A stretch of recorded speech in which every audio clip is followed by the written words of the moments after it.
Bonjour, j'ai le plaisir d'accueillir Didier Parakian. Bienvenue. Bonjour, merci. Alors, vous êtes l'adjoint au maire de Marseille délégué à l'économie. On se retrouve ici pour la deuxième année consécutive, pour ce deuxième salon. Qu'est-ce que vous attendez cette année ? À quoi vous rêvez pour ce deuxième salon ? Oui, d'abord, vous dire qu'on est très content d'accueillir pour la deuxième fois. La première fois, ça a été un grand succès puisqu'il y avait plus de 6000 entrepreneurs. Et là, on a mis la barre encore plus haut. On espère que 8000 entrepreneurs seront présents. En fait, ce salon, on est allé le chercher avec les dents et en jouant collectif, avec toutes les collectivités. La ville de Marseille, bien sûr, la région, la chambre de commerce et aujourd'hui la métropole. Nous voulons faire de ce territoire une véritable métropole des entrepreneurs. Et ça, c'est important en France, en Europe et en Méditerranée. Et donc, on a des messages importants à faire passer. Mais surtout, ce qu'on souhaite, c'est que les entreprises, ici, sur le territoire, viennent faire du business, viennent échanger des cartes. On veut montrer aussi l'attractivité nouvelle de ce territoire. Finalement, c'est un lieu de rencontre, d'échange avant tout ? Oui, aujourd'hui, pendant 2 jours, c'est the place to be.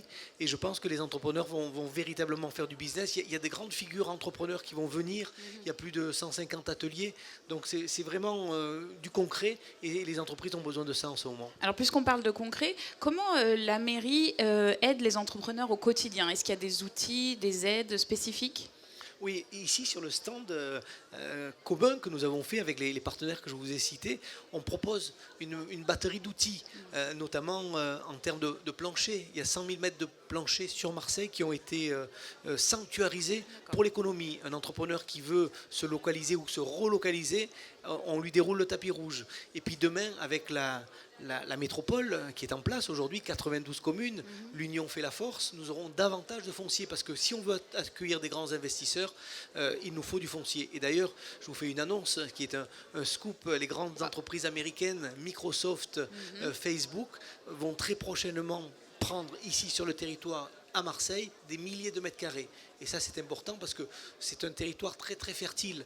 C'est un territoire qui attire les entreprises, que ce soit du numérique, que ce soit dans la santé, que ce soit dans la logistique, dans l'aéronautique. On a toutes ces filières d'excellence aujourd'hui qui créent de l'emploi. Et l'emploi, c'est pour nous la priorité des priorités. Et puis, on a d'autres outils aussi parce qu'on a mis en place, parce que pour Jean-Claude Gaudin, la priorité, je vous le disais, c'est faire reculer le chômage. Nous étions à 22% en 1995, nous avons baissé à 12,6%, c'est encore très haut, mais nous sommes sur le bon chemin. Et donc, nous avons proposé de faire un guichet unique de l'emploi pour approcher l'offre de la demande. Et puis aussi, du côté de l'international, on a beaucoup de choses à raconter. Justement, c'est ça l'enjeu de demain pour vous, c'est l'international ? Oui, l'international, parce que Marseille, pour être attractif, doit sortir aussi de ses frontières du territoire et doit aller montrer ses savoir-faire. Nous étions, il y a quelques semaines, nous avions signé une charte business-friendly avec un grand groupe chinois, Alibaba.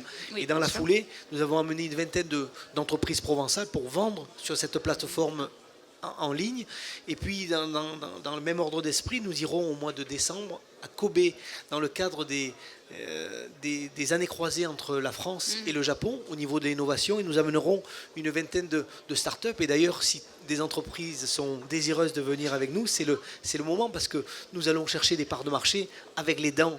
Et puis, dans le même acabit, nous irons au mois de janvier avec les start-up du numérique à Las Vegas, non pas pour jouer au casino, mais pour faire tapis pour nos entreprises du numérique. Aujourd'hui, on a une véritable Silicon Valley made in Provence qui est en train de s'installer, de se mailler sur l'ensemble du territoire. Et puis toujours dans l'année 2017, nous avons prévu, parce que le maire de Miami est venu nous chercher et est venu nous demander la main, si j'ose dire. Il veut se jumeler avec Marseille. Qui aurait pensé il y a 10 ans que la première ville au monde en matière de croisière veuille se jumeler avec aujourd'hui Marseille, qui est la première ville de croisière en France et 5e port en Europe. Il y a beaucoup d'histoires à se raconter entre ces deux villes, évidemment, au niveau du port, au niveau du cinéma.